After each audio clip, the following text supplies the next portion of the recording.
I wanted to make the doc that gave them a platform to share what they lawfully could, and really kind of open the public's eyes to what's really been going on.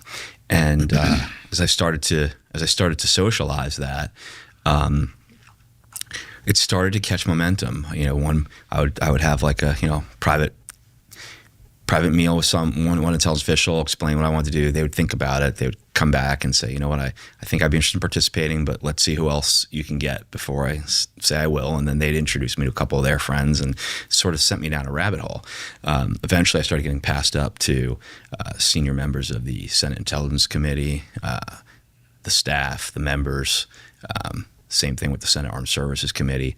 And what I didn't know then that I know now is in that same moment, senior leadership on the Senate Intelligence Committee and the Senate Armed Services Committee had on their own, in a classified setting, uncovered this massive cover-up. They had learned about it, and they knew it was real. They knew that non-human intelligent life had been covered up for 80 years. They knew that there were elements of our government actively gatekeeping this information and keeping it from the public. They knew it was being kept from Congress, the White House, and the public.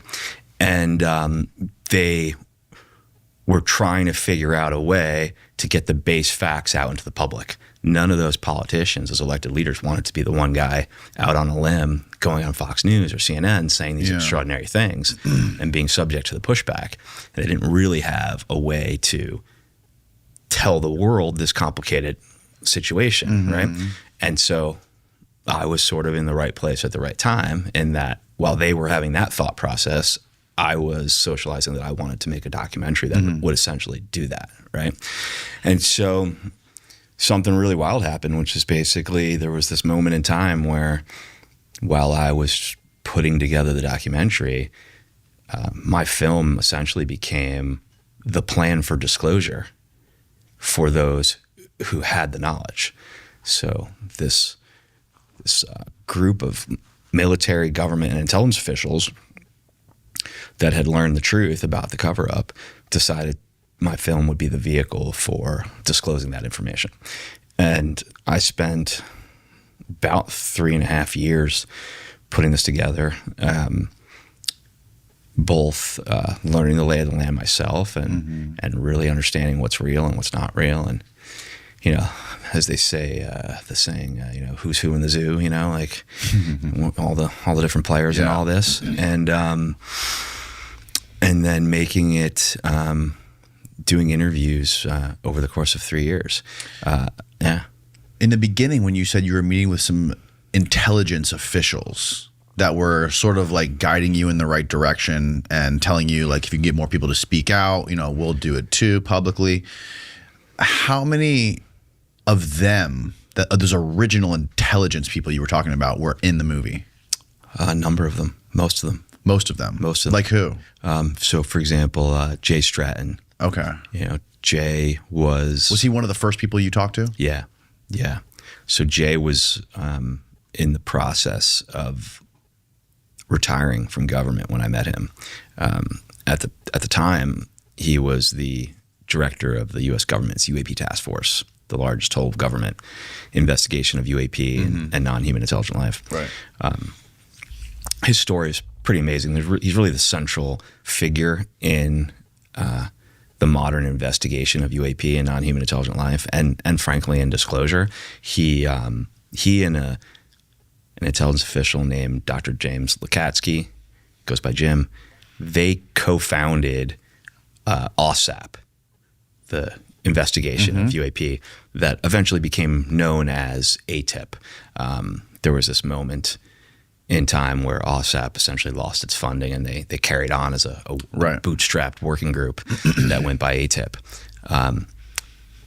After that, he was tasked by leadership in naval intelligence and at the DoD to put together the largest whole of government investigation that's ever existed, and that's the UAP task force. And he spent a couple of years building it, handpicking key members. Some of your listeners, have heard some of those names, like David Crush, who testified to Congress. He was a member of the UAP task force. Yeah, that was a big deal when he came out. Yeah. So he was one of the people on Jay's team. Was he in the film?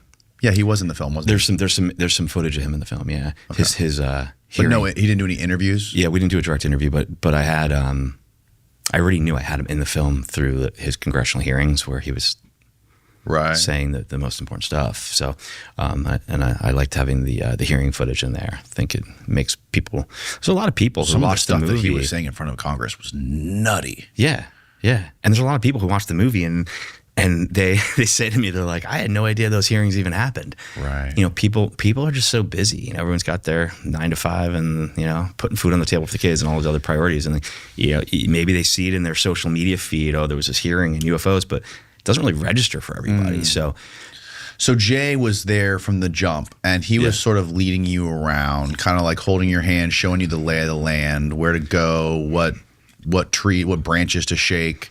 Him and some other people in the film. There was about 4 or 5 guys who were really guiding me in the early days, and then once I got connected with the Senate Intelligence Committee specifically, I formed a really strong relationship with the guys who run the Senate Intelligence Committee staff. So most people don't know this, actually. It's really interesting. So the Senate Intelligence Committee, the members, the senators on the committee, they can kind of come and go, right? Like they get assigned to a committee, and depending on who's running the Senate at the time, it impacts it. And they might spend, a senator might spend a year on it, 2 years on it, 3 years on it, but the staffers they can be there for many years. Right, 3 layers down, their career long. Yeah, they can. A guy can be working for be a senior staff member for a decade, and the way they handle the staff work is they break up topics. So like one guy will know everything about UAP. One guy will know everything about nuclear technology. One guy will know everything about environmental issues. You name it. And so I got introduced early on to the Senate Intel staff member who really owned the UAP topic for the 2 chairmen, which were Rubio and Warner. Warner was the chairman, and Rubio was the vice chairman of the Senate Intel Committee. And this staffer's job was to basically just shake all the trees every day at all the different intelligence agencies and the military and learn everything and be hyper aware of everything. And he was a central figure in Rubio and Warner figuring out what was going on and uncovering this truth and learning all the reality of it. So I formed a great relationship with the senior staffer and his colleagues, and they were really, really helpful. Once Rubio decided to participate in the film, and other senior senators like Senator Rounds from South Dakota, Senator Gillibrand from New York, from the Democratic Party, once they leaned in, then the committee staff was essentially told to help make sure that this doc is the definitive doc and is legit from start to finish, and that I don't end up interviewing the wrong person who shares bullshit, that I don't end up misunderstanding the lay of the land and presenting it, different than it is. And so they really helped keep me on the right path. I shared with them people I was considering interviewing. Sometimes they would say, hey, you should, stay clear of that person. Sometimes they would guide me to people. They introduced me to a number of the people who did interviews in the film. I feel like that would make me so skeptical, though. If I'm having politicians and intelligence people telling me who to talk to and who not to talk to, I'm automatically, the wheels in my head are going, whoa. Well, it wasn't telling me. It was more... Or even like subtly suggesting. Yeah. Well, a number of the very indisputably legitimate people in my film were introduced to me by the Senate Intel Committee. I mean, there's certain, think about it. The people in my film are all, they have the most credible resumes. Sure, and, yeah. They're unimpeachably credible people. And they all have direct knowledge of this topic as a result of working for the government. They all have been discouraged from moment one of learning about this, not to talk about it publicly.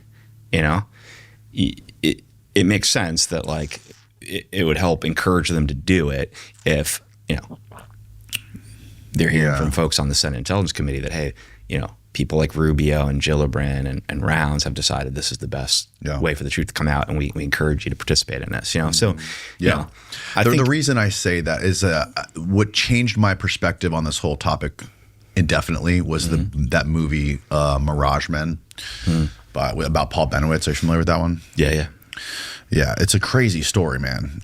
Just the whole industry that is there underneath the surface, whose entire purpose is to throw people off the scent of what's really going on. Like the fact that this guy was living in New Mexico or Nevada, seeing these objects flying around and getting obsessed with them.